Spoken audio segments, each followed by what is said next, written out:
Vamos começar aqui, então, o nosso webinar de infraestrutura. Então, hoje a gente separou esse momento aqui e agradecemos a presença de todos para estarem participando aqui conosco. Hoje a gente vai falar um pouquinho sobre a parte de infraestrutura dentro do ambiente do ecossistema de Google Cloud. Então, a gente vai desmistificar alguns assuntos, trazer algumas informações relevantes aí para o dia a dia. Hoje, quem estará participando aqui conosco será eu, né, o executivo de contas aqui, sou responsável por novos negócios aqui na Serve Informação. Também estarei participando conosco a Alessandra, que é a nossa arquiteta de soluções em Google Cloud. O Denis também, que é nosso arquiteto, nosso líder técnico aqui na Serve Informação. E também a Marina, que é a nossa coordenadora de marketing aqui na Serve Informação.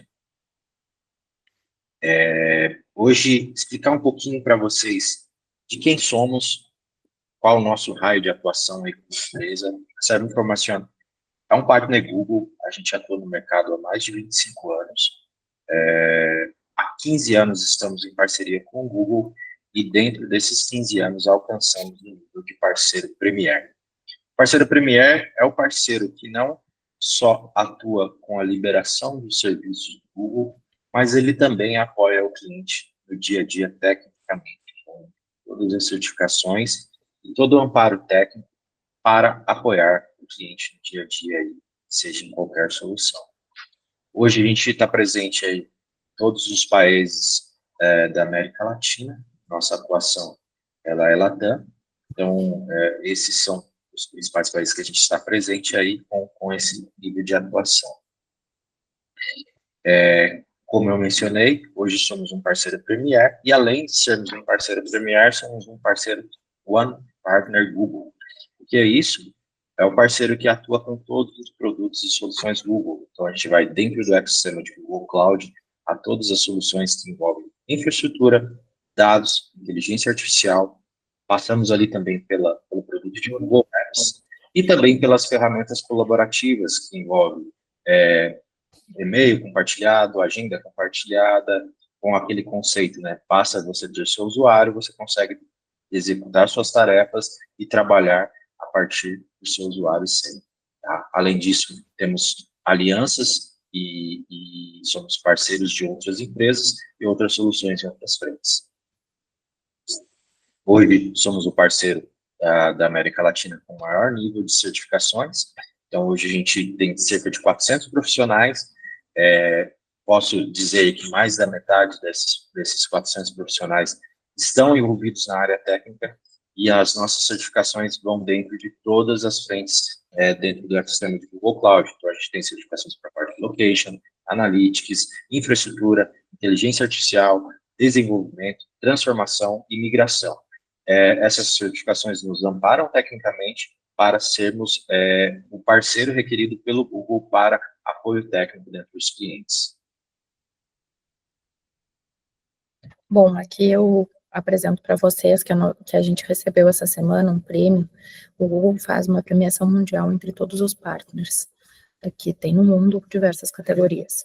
Então, esse ano a gente recebeu uma dupla premiação. A gente recebeu a premiação do melhor parceiro da América Latina para a segurança da informação, e a gente recebeu também o melhor país como Colômbia, mas lembrando que a nossa matriz da Serve Informação é colombiana, e diversos setores da parte de infraestrutura ainda trabalhamos de forma em participação e de forma transversal, utilizando a estrutura da matriz. Então, de certa forma, esse prêmio também é um pouquinho nosso, apesar de ser colombiano, porque uma parte da nossa estrutura está situada na Colômbia. Acho que dá para passar, Silas. A gente mostra aqui também um pouquinho dos nossos principais clientes desenvolvidos ao longo dos anos, né? Eu sei que talvez não caiba tudo aí na tela, mas um pouco da nossa atuação desenvolvida dentro desses 15 anos em atuação somente com o Google. E eu vou falar para vocês um pouquinho do papel do parceiro, de forma rápida aqui. Por que ter um parceiro intermediando o atendimento via ecossistema de Google Cloud, tá? O parceiro, ele fica responsável por trazer a facilidade no pagamento, então, a gente chama de nacionalização de ambiente, trazer o faturamento para a moeda local através de boleto bancário com emissão de nota fiscal. Isso, ele te isenta do IOF, que é o Imposto de Transação Internacional, por uma possível contratação via cartão de crédito, então você fica isento ali, cerca de 4,5% de imposto de transação internacional não existe quando você tem uma contratação via parceiro, e para fins contábeis, pela emissão de nota fiscal também fica um ambiente até mais fácil para ter essa contabilização. Então, a gente também traz um suporte especializado, e por parte da Serve Informacional, ele é gratuito. O suporte ele envolve orientações, melhores práticas, projeções e otimizações, consumo e suporte técnico para aproveitar os melhores recursos da sua conta. Além disso, vocês vão ter uma equipe realizando monitoramento ativo da conta de vocês para evitar que vocês tenham picos de consumo. Isso apoia significativamente para evitar que vocês tenham surpresas dentro da fatura. Alguns recursos também só são habilitados através do consumo do parceiro, então a gente chama isso de mais recursos de maior escalabilidade. Por exemplo, algumas cotas de alguns serviços de APIs são liberadas a partir do momento que você tem vínculo através do console do parceiro, e também uma infraestrutura de alto desempenho, que são algumas máquinas mais robustas, exemplos das GPUs, elas só são liberadas através do console do parceiro. São máquinas que a gente pode dizer que ela tem uma oneração, ela é mais custosa, então o Google só libera através do console do parceiro, porque ele entende que o cliente ele precisa de ter um acompanhamento no dia a dia para poder utilizar essas máquinas. Apoio e validação dos incentivos do Google. O Google tem um programa de incentivos e benefícios, seja em créditos, seja em a participação através de serviços profissionais. Esses serviços e essas bonificações são habilitados através de um programa que o parceiro ele trabalha numa documentação, submete essa validação através do Google, e com isso a gente busca esses incentivos para o parceiro também. Isso para a realização de provas de conceito, migrações e também treinamentos. E para a plataforma de Google Maps, o parceiro exclusivo Premier de Maps, ele tem uma tabela diferenciada de custos para apresentar aos clientes também. Então, o cliente que ele tem vínculo com o parceiro para serviços de Google Maps, ele trabalha com uma tabela diferenciada. E agora a gente vai estar iniciando a apresentação mais técnica, passar aqui a palavra para o Denis e a Alessandra, que vão estar conduzindo a apresentação, e aí no final a gente abre um precedente aí, caso alguém queira tirar alguma dúvida. Obrigado, Silas. Bom, como o Silas comentou, a gente entra nesse momento um pouco mais técnico. A intenção do webinar, né, é um webinar de infraestrutura, e a gente puxou dois ganchos aqui, em como a gente trabalhar a otimização do ambiente dentro de infraestrutura, em relação às aplicações, mas também visualizar aí o que todo mundo sempre dá uma corrida atrás aqui, que são a redução de custos, né? Entender, trabalhar nas melhores práticas técnicas dentro de Google Cloud, mas também visualizando um custo financeiro um pouco mais baixo na console. Tá? Então, a gente tem aqui esse momento de conectividade inteligente, que a gente vai falar um pouco de integração das aplicações, as estratégias relacionadas a essa atividade técnica em si, que vai envolver a parte de rede, load balance e Cloud Run, relacionado à parte de microserviços das aplicações. Temos alguns casos de uso, e depois, no final, a gente comenta um pouco mais como a Serve Informação realiza um assessment no ambiente dos clientes, tá? Neste primeiro momento, eu coloco aqui algumas informações da rede global da Google, tá? Então, sempre a velha premissa, a Google ela trabalha baseada nas suas próprias tecnologias, soluções e rede em si, tá? Esses são os últimos dados aí da semana passada, apesar de que esses dados já podem ter sido alterados, tá? Eu deixei ali um QR Code, ele vai seguir ali em alguns slides para frente, para quem quiser ter mais curiosidade, né, sobre essas informações. Então, o Google hoje globalmente está presente em 41 regiões, 124 zonas com vários pontos de presença e disponíveis de mais de 200 países, tá? Eu vou demonstrar aqui o que necessariamente são essas regiões, né? E aqui em azul a gente consegue ver onde o Google tem data centers físicos trabalhados em cada uma das regiões de forma global, tá? E para a América do Sul, a gente tem 2 ambientes, 2 data centers em si, né? O data center de São Paulo e o data center de Santiago, no Chile, tá? E vemos aí uma grande presença na América do Norte e Europa. Nos últimos tempos, os data centers têm crescido bastante ali na região asiática ali, tá? Então, ali a gente consegue ver um pouco dessa região futura, né? Existem alguns outros demais, temos nos próximos slides a gente vai conseguir ver um pouco desses. Aqui a gente tem, passei dois slides de uma forma rápida, pronto. Aqui a gente tem os pontos de presença, tá? Os pontos de presença, eles são necessariamente agregados ao tráfego do Google em si, né? Então, o Google ele opera com uma rede global de pontos de presença. Esses pontos de presença são chamados de peering, né? Que significa que o tráfego do cliente ele pode trafegar, né? Pode correr, pode visualizando o destino final, ele pode ter vários caminhos, tá? Tanto o tráfego terrestre como marítimo, como a gente consegue visualizar aqui nesse momento, tá? Então, a própria Google oferece pontos de conectividade, porque visualizando o data center de São Paulo, a gente no ambiente nacional Brasil, com a vasta grandeza do nosso território brasileiro aqui, só com o data center em si, em São Paulo, então, ficaríamos muito dependentes de um data center. Por isso que existem outros peerings, né? Outros pontos de presença onde a gente pode ter essas regiões. Aqui a gente consegue visualizar 2, porém, nas outras visualizações a gente já consegue entender um pouco mais, um pouco mais das presenças dos outros cenários, tá? Então, a gente entra aqui com Cloud CDN, que a parte CDN é a parte de cache, então, o cache em si é agregado à configuração e atrelado aos ambientes das data centers em si.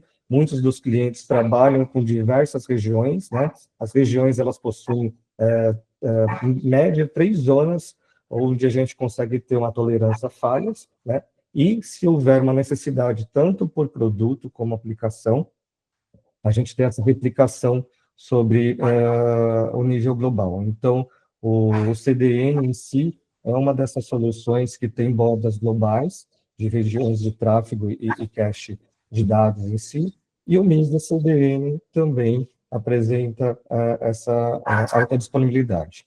Aqui a gente tem um pouco mais de visualizações, porque o Media CDN ele trabalha bastante com a rede utilizada pelo serviço do YouTube, né? Então, como o Media CDN trabalha com a parte de streaming, ele tem mais pontos de presenças aí para a gente ter a entrega do serviço e a entrega dos dados, né? Para ter esse manejo em relação ao tráfego de dados. E aqui a gente tem um pouco da visualização geral do que a gente acabou de ver, sobre as regiões, sobre as zonas, sobre os pontos de presença e sobre os pontos de cache, tá? Então, essa é uma visualização global, onde a gente foi representado aí a presença do Google de maneira física. E aqui a gente entra em um ambiente mais micro aqui, relacionado a redes, onde eu passo a palavra para a Alessandra. Bom, gente, bom dia, sou a Alessandra, eu vou complementar um pouco o que o Denis falou aqui, da parte de rede, tá? Bom, a Google, ela se destaca por possuir uma das maiores e mais confiáveis redes e rápidas redes privadas que a gente tem. Então, o que significa rede do modo geral, né? Então, quando um usuário faz uma requisição em algum serviço da Google, Essa requisição, ela entra pela infraestrutura da Google, através dos pontos de presença, que são aqueles pontinhos que o Denis mostrou, e ela percorre por toda a rede interna da Google, até chegar ao recurso final que a gente está solicitando, tá? Então, a Google, ela garante uma menor latência através desses pontos de presença, ela também garante uma maior segurança e um maior controle sobre o tráfego que acontece dentro da infraestrutura. E aqui falando um pouco sobre os conceitos, né, um pouco mais específico, para a gente entender como as nossas aplicações, elas se comunicam dentro da infraestrutura, dentro da nuvem, a gente precisa entender o conceito de VPC.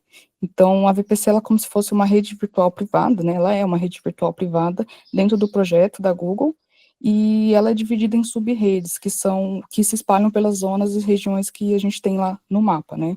Então, essa sub-redes, ela vai permitir que a gente coloque os nossos recursos em vários pontos do mundo. Então, por isso que o Google Cloud é uma rede global. Então, a gente consegue distribuir os nossos recursos e também, através das sub-redes, as subnets, né, a gente consegue controlar o tamanho de IP, que são os ranges de IP, a gente consegue definir as regras de firewall para a gente melhorar a segurança do nosso ambiente, a gente consegue criar rotas e a gente consegue fazer isso com muita flexibilidade dentro do ambiente da Google. E falando aqui um pouco sobre peering, né, então vamos imaginar que a gente tem 2 ambientes, e a gente rode cada um em uma rede diferente, mas a gente precisa conectar esses ambientes.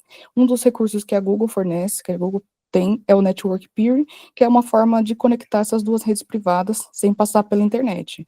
Então, imaginamos que a gente tem 2 ambientes, 2 projetos, um pode ser um back-end da nossa aplicação, e o outro pode ser uma API, alguma coisa relacionada a dados, e com o Peer a gente consegue fazer com esses 2 ambientes se comuniquem, sem passar pela internet. Então, isso garante uma maior segurança, melhora a performance, porque o tráfego fica todo dentro da infraestrutura da Google. Além disso, a gente tem um outro modelo, quando a gente tem uma empresa muito maior e a gente quer ter um controle mais centralizado, a gente pode configurar uma rede VPC centralizada, tá? E como que funciona? A gente tem um projeto host que vai ter a nossa rede, a nossa VPC, e esse projeto vai ficar somente a VPC, e a gente tem os outros projetos que vão ser responsáveis pela nossa aplicação de fato. Então, a gente tem um projeto para aplicação, um projeto para o banco de dados e um projeto para segurança ou gerenciamento. Todos eles vão estar conectados à mesma rede, só que separados por projeto. Isso é interessante quando a gente tem uma equipe muito grande, a gente tem uma equipe de rede que vai cuidar somente da parte de rede, a gente vai ter um controle maior sobre os IPs, as regras de firewalls, enquanto o outro time ele vai se preocupar somente com a parte da aplicação dos outros projetos. Então, isso é muito interessante para melhorar a segurança também, a gente controlar quem que vai acessar a nossa rede e ter as permissões corretas. Outra coisa também que a Google fornece, então, quando a gente precisa colocar a nossa aplicação de modo público, né, para a internet, a gente precisa reservar um endereço de IP e ele tem que ser externo, porque a gente precisa acessar pela internet, tá? Então, a gente consegue reservar endereços fixos, que é onde ele vai ser imutável, então a gente pode utilizar ele sempre quando a gente precisar, e isso é interessante quando a gente tem um parceiro externo, né, alguma outra empresa que precisa acessar os nossos serviços, mas com o IP dinâmico, a gente não consegue fazer isso porque ele troca o tempo todo, a gente reserva um IP fixo que a gente vai conseguir, que o nosso parceiro vai conseguir acessar o tempo todo. Aqui sobre também a gente consegue adicionar uma camada extra de segurança, tá? A Google por si só, ela já é bem segura, as regras de firewall, a gente tem recurso de segurança, mas às vezes a gente tem alguma regra de compliance na empresa, a gente quer adicionar mais uma camada, então a gente consegue adicionar dispositivos de firewalls. Então, a gente tem esses dispositivos de terceiro, que são Palo Alto, Fortinet, esses são equipamentos de terceiros que a gente consegue, através do Marketplace, vincular esses equipamentos na nossa infraestrutura e aí melhorar o nosso ambiente na parte de segurança, tá? Então, a gente consegue proteger os nossos sistemas mais sensíveis com esses produtos.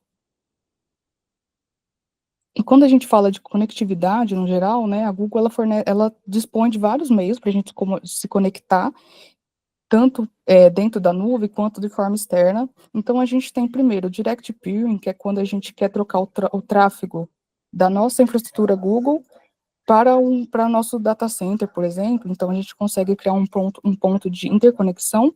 Exemplo, a gente tem uma empresa e a gente quer que ela tenha uma latência baixa, o caminho entre o nosso servidor on-premises e a Google, a gente pode criar esse Direct Peering para melhorar a latência.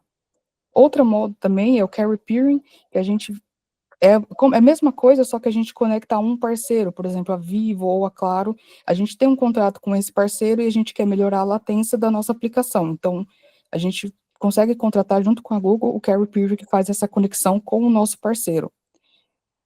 Tem também a VPN, né, que é o terceiro ponto aqui, que ele vai pela internet, tá? A VPN é o mais fácil de configurar, o mais conhecido. Ele é feito pela internet, ele é bem flexível, então vamos supor que a gente tem um sistema rodando on-premises na nossa empresa e a gente quer integrar ele com a nossa nuvem, a gente só sobe uma VPN e a gente já consegue começar a comunicar com a Google e o nosso sistema. E por último, a gente tem o Dedicated Interconnect, que é quando a gente precisa de uma banda dedicada com baixa latência, né? Então, a gente vai conectar a nossa infraestrutura física, o nosso servidor, na infraestrutura física da Google. Então, isso aí vai oferecer mais controle, mais performance e vai diminuir a latência. E aqui na parte de rede ainda, falando sobre Load Balancer. Load Balancer é o recurso que a gente usa para distribuir o tráfego da nossa aplicação entre os serviços que a gente tem entre os usuários, na verdade. Então, o usuário faz uma requisição, ele vai acessar a nossa aplicação, o Load Balancer vai ser encarregado de distribuir o tráfego para os nossos VMs ou Cloud Run, no caso. Então, ele garante que várias pessoas acessem a nossa aplicação e que tudo continue funcionando bem. Então, a gente tem os dois tipos de Load Balancer. Primeiro, que é o global. O global, ele é exposto na internet, então a gente tem o nosso URL, né, o nosso site, vamos supor, e aí a gente consegue expor esse nosso site publicamente, e só que o load balance ele garante segurança, e ele vai rotear o nosso tráfego para as instâncias que estão mais próximas dos usuários, aí diminuindo a latência. E também a gente tem load balancer regional, que é quando a gente quer comunicar recursos que estão dentro da nossa própria infraestrutura, na mesma região, então a gente configura o load balancer regional. E agora, que entrando no nosso tema de fato, né, a gente trouxe aqui o Cloud Run. Então, primeiramente, o que é o Cloud Run? O Cloud Run é uma plataforma serverless que a Google criou para facilitar o desenvolvimento e as operações de aplicações modernas, APIs, tudo que a gente quiser desenvolver, a gente consegue fazer no Cloud Run. Ele permite que a gente execute nossas aplicações em containers HTTP de forma serverless. E por que ele é interessante? O Cloud Run ele consegue fazer a escalação da nossa aplicação de forma rápida e segura, para lidar com mais requisições. Então, se a gente receber muitas requisições, muitos usuários acessando a nossa aplicação, o Cloud Run ele é responsável por escalar isso automaticamente. Ele também é feita a cobrança por uso em segundos, então ele é uma solução que pode ser mais barata que quando a gente usa os serviços que não são servers, como por exemplo VM ou GKE. Então a gente cobra somente por aquilo, a Google cobra somente aquilo que a gente usa. E também ele tem integração com serviços da Google, como o Cloud SQL, por exemplo, que é o banco de dados. A gente pode ter autenticação por IAM e outros diversos produtos da Google, a gente consegue fazer essa conexão do Cloud Run. Mas quando a gente fala de serverless e container, né, que são as palavras-chave aqui do Cloud Run, o que são isso, né? Primeiro, container. O container é quando a gente junta a nossa aplicação, todo o código, as dependências, a gente empacota ela em umas caixinhas, né? A gente fala caixinhas, que são os containers, e esse container ele pode ser implementado em qualquer ambiente. Então, a gente pode implementar um container no Cloud Run, no GKE também, a gente consegue subir containers, e até mesmo local. Eu posso rodar para um teste a minha aplicação no meu computador. Então, quando ele já está containerizado, ele já está com o código, as suas dependências, então a gente consegue rodar ele em qualquer lugar. E quando a gente fala serverless, né, quer dizer sem servidor, não quer dizer de fato que serverless não tenha servidor, tá? De fato, eles precisam de recursos de hardware para rodar as requisições, né? Então, eles precisam de memória RAM, precisam de vCPU, mas quando a gente diz serverless, a gente não precisa gerenciar a infraestrutura, né? Quem faz isso é a própria Google. Então, a gente não se preocupa, por exemplo, em atualizar um sistema operacional. A Google já faz isso automaticamente, a gente somente vai rodar o nosso código e ela vai escalar conforme as nossas requisições e conforme as demandas que a gente tem na aplicação. A gente não precisa se preocupar com nada. Por isso que a gente fala que o Cloud Run ele é serverless, né? A gente não se preocupa com a infra dele. Aqui também o Cloud Run ele tem dois tipos de execuções. O primeiro é os serviços, que são todo esse exemplo que eu falei até agora, que são as aplicações HTTPs.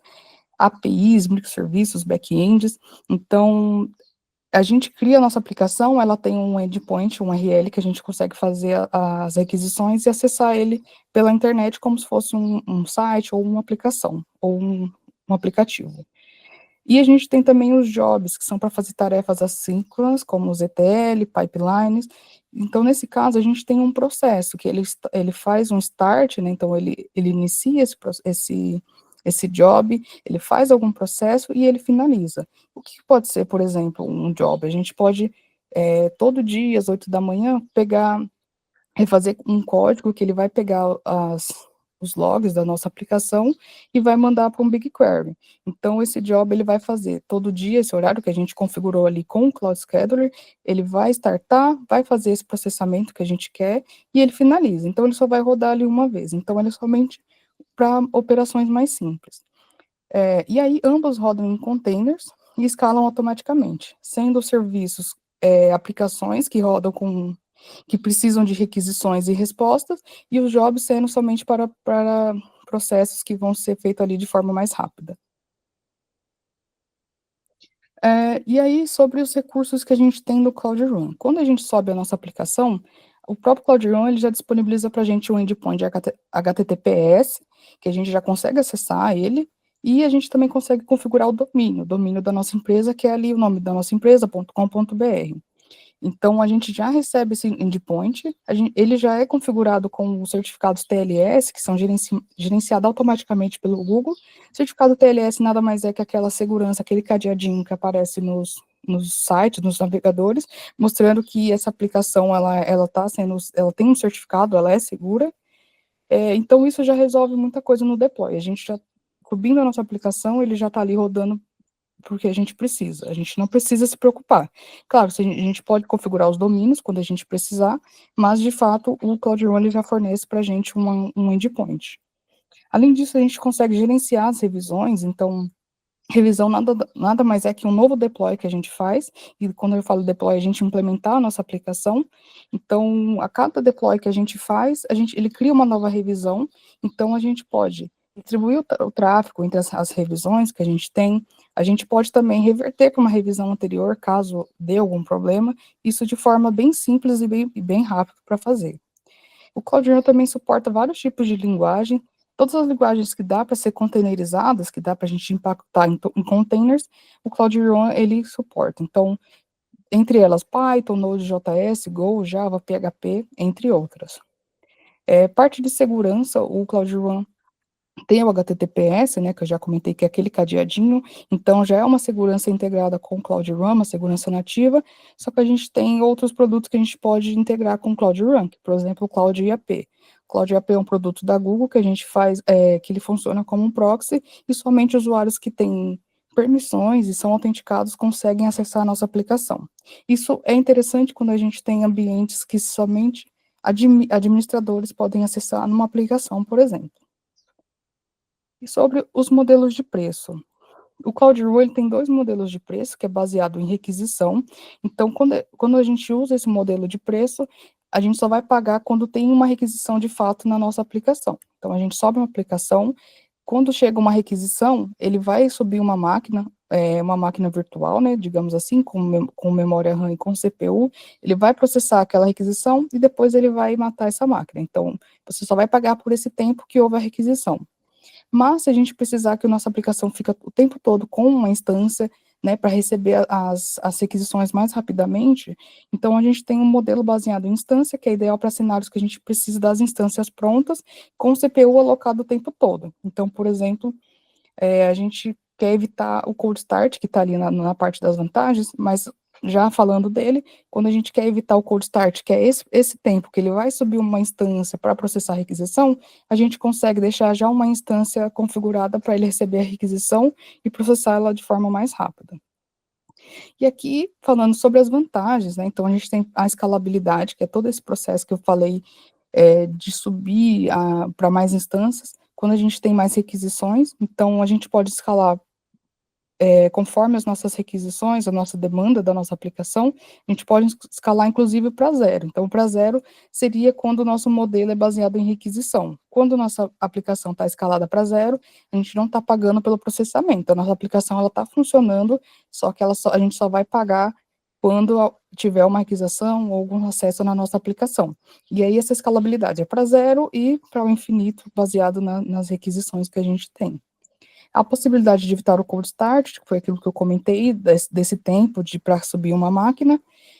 O Cloud Run a gente consegue também fazer o deploy simplificado e criar um CI/CD junto com o GitHub e outras plataformas.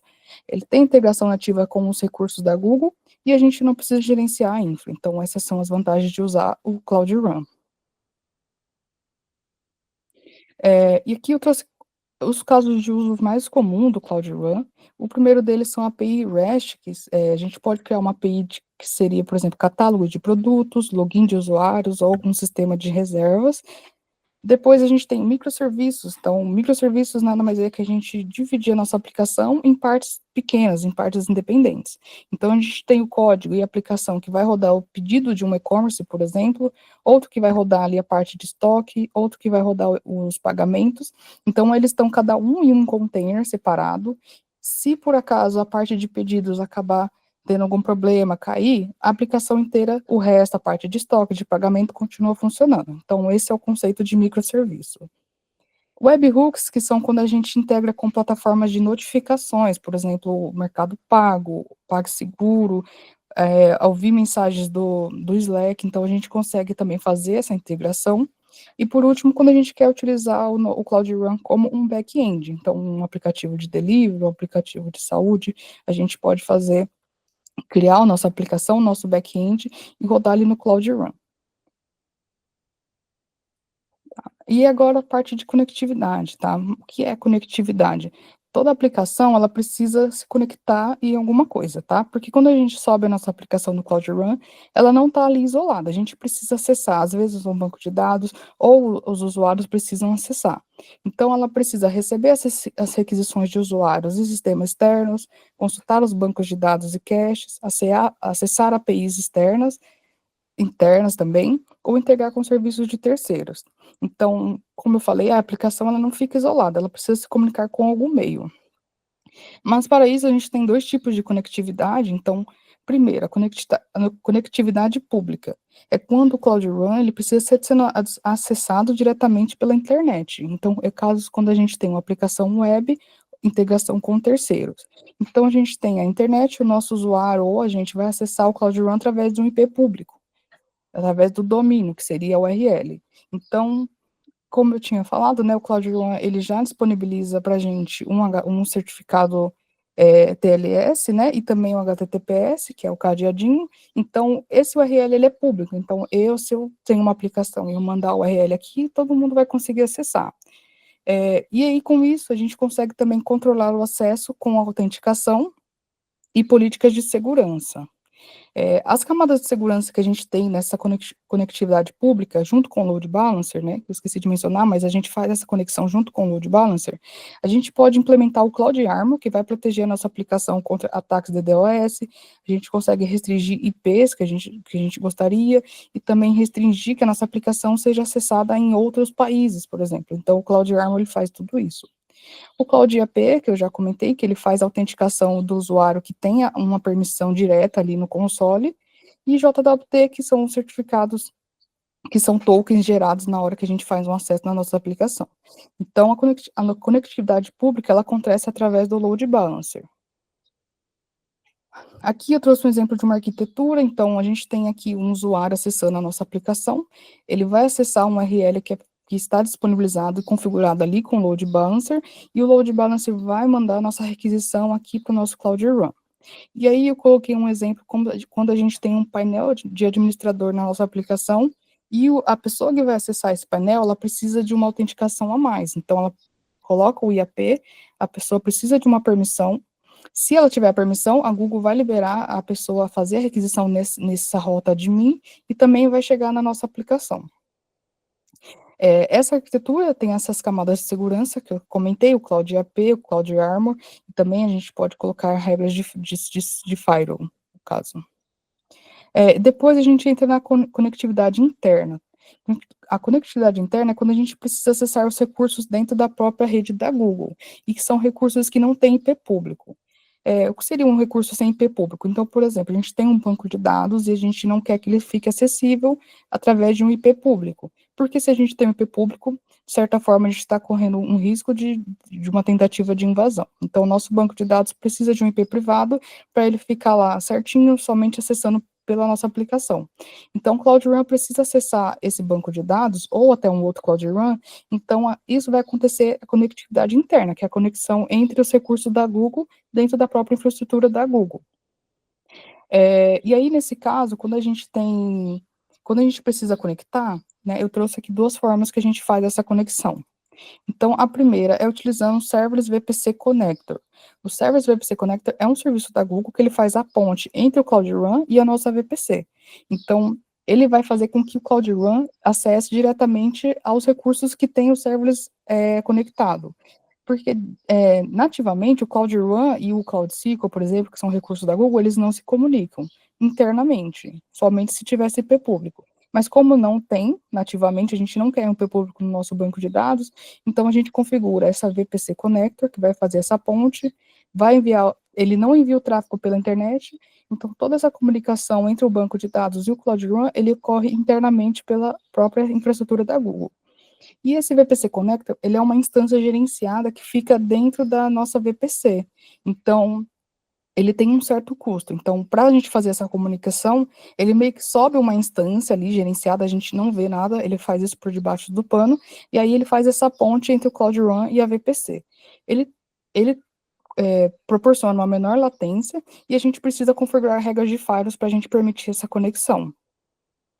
Então, aqui eu trouxe como que seria essa arquitetura, né? Então, a gente tem a nossa API aqui com IP público, que os usuários acessam, só que essa API, ela faz chamadas dentro de recursos da Google, que pode ser o nosso Cloud SQL, que seria o banco de dados, pode ser o Redis, que está no Memory Storage, ou até uma própria VM.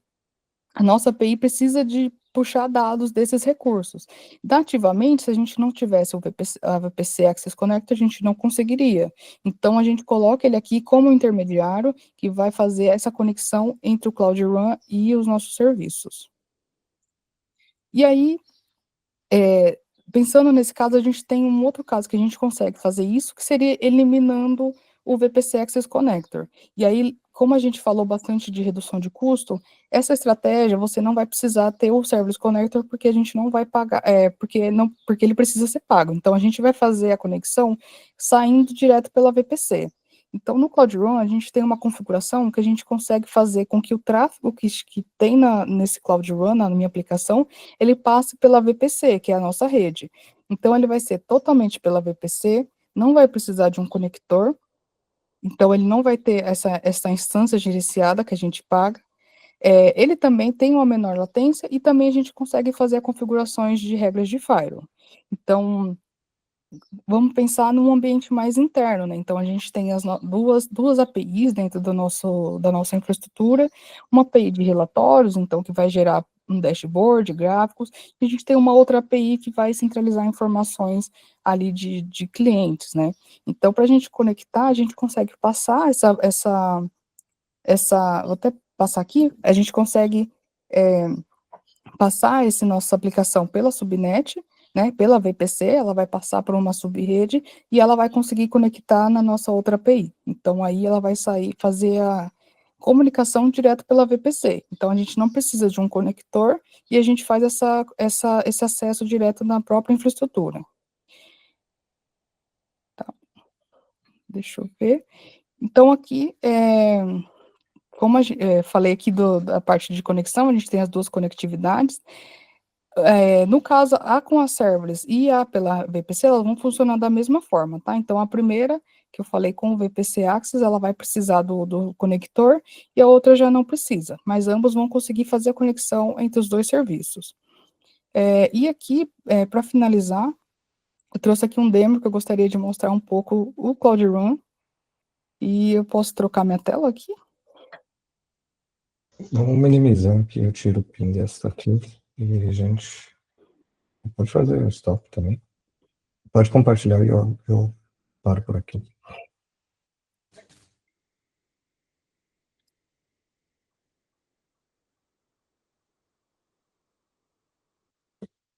Pode compartilhar. Aqui.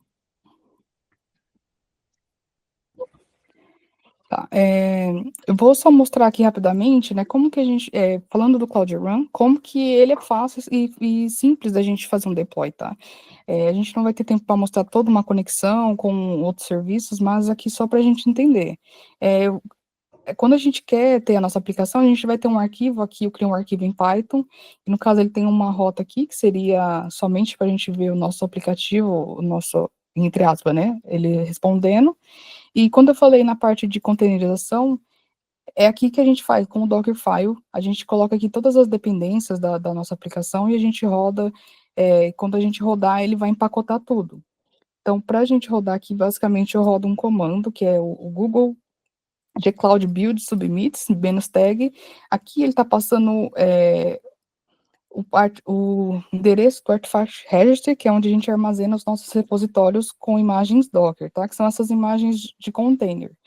Então, eu rodei esse comando, ele está fazendo aqui o build nada mais é que ele está pegando todo o meu código, todas as dependências, e empacotando ela para ficar dentro da Google e a gente conseguir subir no Cloud Run.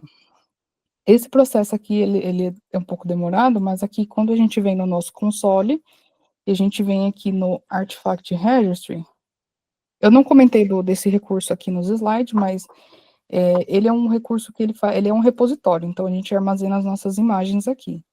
Então, quando ele termina de rodar aqueles comandos lá que eu rodei ali, ele vai subir aqui, ó, com um nome, com umas letras e tudo mais, só que ele é um container, né? Então, a gente não consegue acessar porque ele já está containerizado. E aí, a gente utiliza esse container aqui para subir no nosso Cloud Run. Então, aqui é a carinha do Cloud Run. A gente tem aqui os jobs, né, quando a gente quer subir um container para servir como job, e um container aqui para servir como serviço. Então, como ele é simples, a gente só vem aqui em deploy container, a gente escolhe um service, e aqui, né, da parte de integração com CI/CD, que eu falei, a gente pode conectar ele com GitHub, pode utilizar funções. A gente vai clicar aqui para a gente pegar a nossa imagem lá, que é aquela imagem que a gente subiu, o Docker. Ela vai estar aqui como latest, né, que foi a última imagem que a gente subiu. Aqui a gente consegue escolher um nome para ele, a gente consegue escolher as regiões, né, que a gente quer. Então, a gente tem todas as regiões da Google Cloud disponível para a gente subir a nossa aplicação. Aqui tem a parte de segurança, né, que é aquilo que eu tinha falado. Então, a gente pode colocar aqui uma autenticação com IAM, ou tirar também a autenticação, qualquer pessoa pode acessar. A gente pode aqui configurar ele e integrar ele com o IAP, que é o Identity Aware Proxy, para que pessoas autorizadas somente podem acessar a nossa aplicação. Aqui a parte de modelo de pagamento, né, que é o Request Based, que é somente quando eu tiver uma requisição que eu vou pagar por esse recurso, ou se eu quiser aqui que ele seja baseado em instância, né, aqui ele já até mostra a parte dos preços, né, então a gente vai pagar pela CPU e memória RAM alocada. Aqui também a parte de escalar, né? Então é super simples. Eu coloco aqui o número mínimo, a parte, se eu deixar 0, eu não vou ter nenhuma CPU rodando, ele só vai subir a máquina quando a gente receber de fato uma requisição. Se eu deixar 1, ele vai ser aquela questão que eu falei do cold start, então ele já vai deixar uma instância rodando para quando tiver uma requisição, ele já consiga lidar com essa requisição mais rapidamente. Então, dessa forma. E aqui a parte de conectividade que eu falei, a parte de conexão pública com a internet e a parte de conexão com os próprios recursos da VPC, a gente configura aqui. E aqui a gente tem do nosso container, a gente só cria em create e a gente já vai ter o Cloud Run provisionando uma instância e essa instância já vai estar tendo a nossa aplicação. Aqui ele vai rodar, coisa rápida.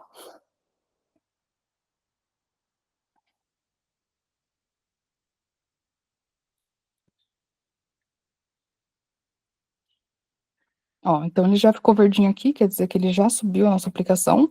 E aí, quando eu falei do nosso endpoint HTTPS, então aqui ele já dá pra gente uma URL. Então a gente consegue aqui e a gente já vai ver a nossa aplicação rodando, tá? No meu caso é só um print aqui, um textinho, mas para quem tem aí o seu ambiente todo complexo, é dessa forma que ele vai funcionar.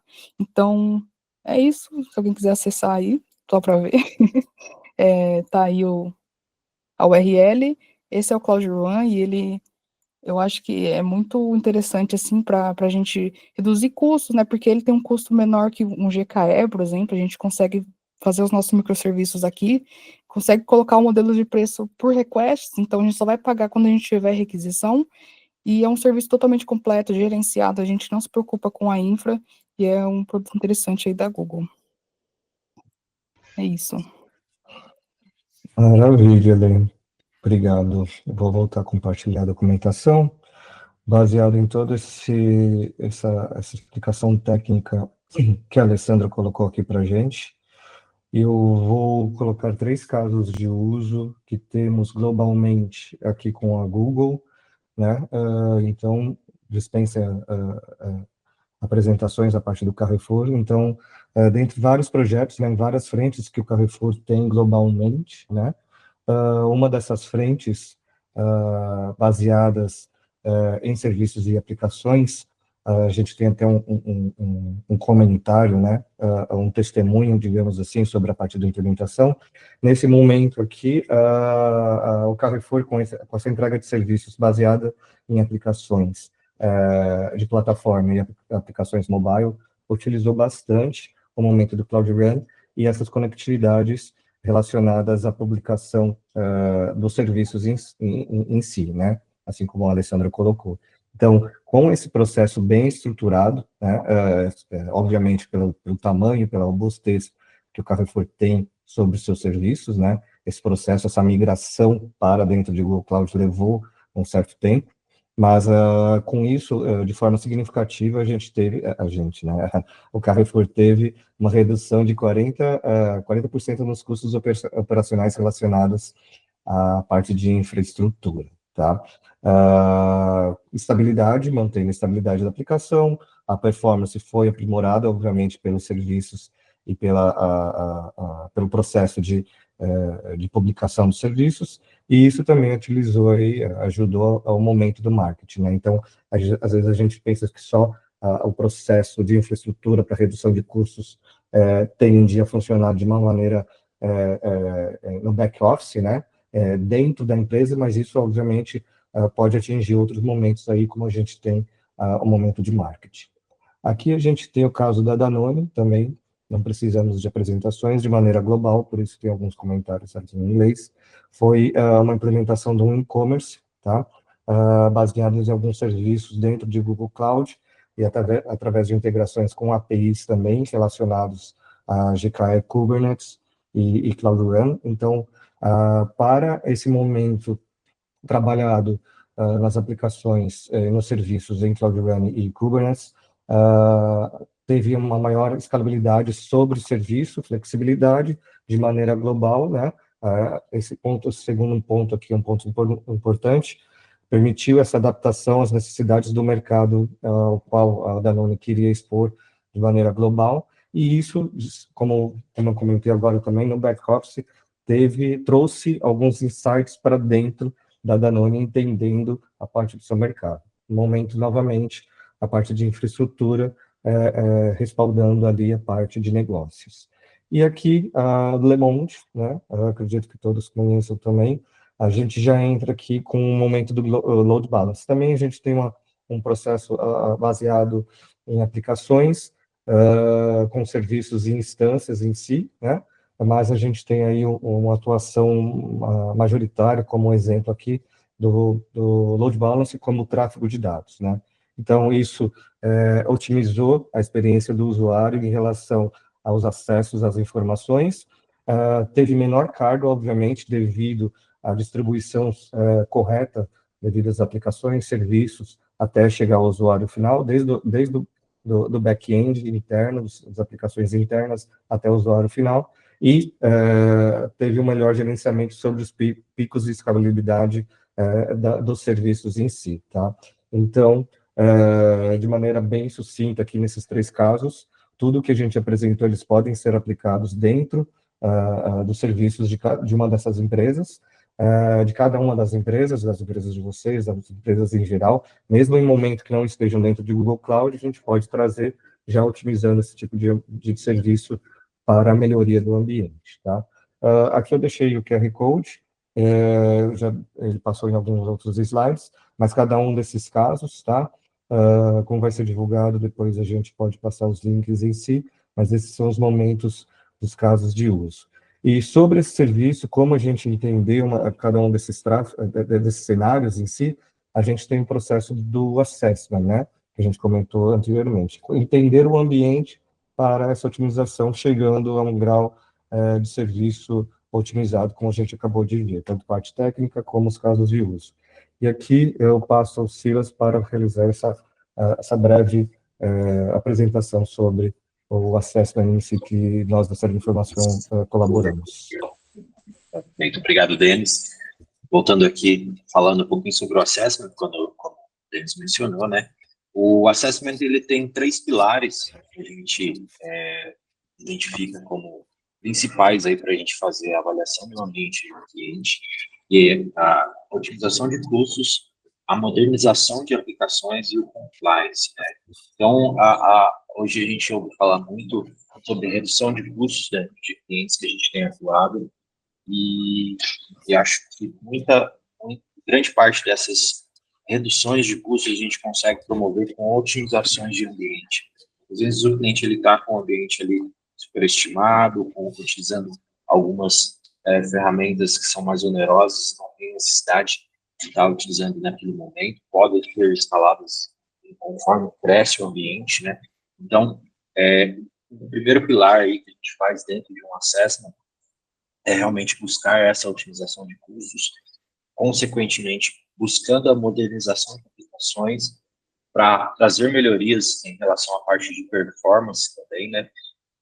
Melhorar em relação a talvez alguma latência, algo que possa trazer uma melhor prática dentro de uma aplicação.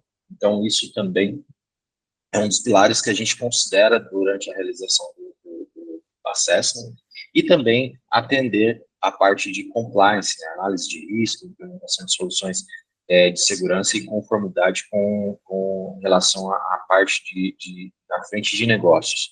Então, tudo isso a gente faz essa avaliação e busca realmente para trazer esse ambiente aprimorado e implementado dentro de nossos clientes. Pode passar, Denis? Também fazemos ali, junto com o cliente, a criação de alertas de faturamento. Estes alertas, eles são criados dentro do próprio console do cliente, onde realmente, a partir do momento que você alcança e atinge esses alertas, são gerados informações por e-mail para o cliente e para o parceiro que tem vínculo com o cliente. Então, por exemplo, a gente considera ali que o cliente tem um topo ali de R$10.000 para consumir dentro do mês. A partir do momento que você alcança níveis que a gente consegue parametrizar, o Google, por exemplo, ele deixa como padrão 50%, 75% e 100%, mas conseguimos incluir outros níveis, 80%, 60%, e até posteriormente, ao atingir 100%, 120%, 150%, para identificar crescimentos dentro do console, para que a gente possa acompanhar e assistir ao cliente no monitoramento, tá? Este alerta é meramente informativo, ele não detém a comunicação, ele não detém o serviço dentro da infraestrutura, ele gera esses alertas para que a gente possa não ter surpresas dentro da fatura e identificar também anomalias. Caso esteja utilizando ali, indo para o universo de APIs ou serviços, o Google também tem dentro do mesmo ecossistema, caso, por exemplo, cresça o volume de uma API, por exemplo, ou de algum serviço, a gente, como parceiro, recebe esses alertas e também temos o nosso monitoramento ativo aqui do nosso lado, entramos em contato com o cliente para entender se há algo percebido ou não, para evitar que o cliente tenha surpresas em sua fatura. Como eu mencionei lá atrás, existem serviços que são mais onerosos e só são liberados através do console do parceiro. Então, por conta desse acompanhamento ativo que o parceiro realiza dentro da conta do cliente, que são permitidas essas possibilidades de escalonamento de máquinas mais robustas e cotas maiores em alguns serviços, tá? Pode passar, Denis? Beleza, pessoal, agradeço aí a todos que estiveram presentes conosco. a gente vai estar concedendo aí para todos os clientes que permaneceram e participaram conosco aí um assessment de 5 horas dentro do ambiente de vocês, que é esse passo a passo que eu comentei ali, que tem a modernização, a busca de otimização de custos e também atendimento do compliance.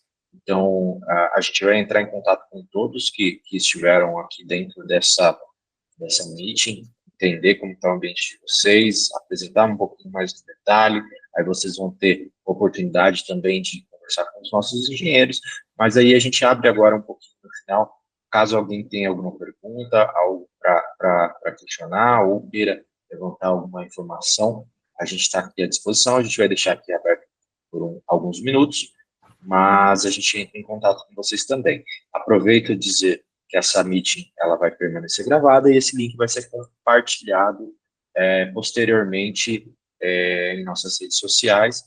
Então, fiquem atentos caso vocês queiram compartilhar com algum contato de vocês. Obrigado.